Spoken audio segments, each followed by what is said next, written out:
checked up on him, and they said, "Listen, you got to take that down. That's not true. It's all fake. And You're obviously lying." He must have been hilarious. And the only way for him to have made it this far is that he must have been the funniest dude on the face of the planet. And he was a good-looking gentleman to boot. Yeah. Was he? Yeah. He was he was a rough man. He had definitely a rough, like rugged look about him. Bald, but still a charmer. Well, you can imagine how hideous all the other monsters were in Paris and at that time.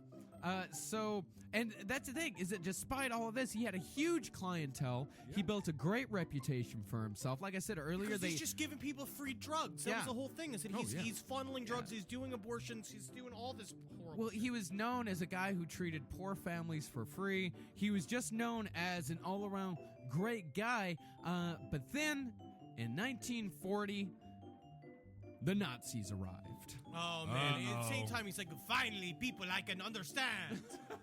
Yeah. And so the Nazis arrived, and this is when the real killing begins. Okay. Because now throughout the years, he had been linked to many murders. How many murders do we suspect him of having committed at this point? At this point, we don't know. I don't know the exact number, how many murders he was convicted or that he was suspected of. I suppose if you're like a big pro-lifer, you would argue probably 150. I just looked up Marcel Patois. He is not a good-looking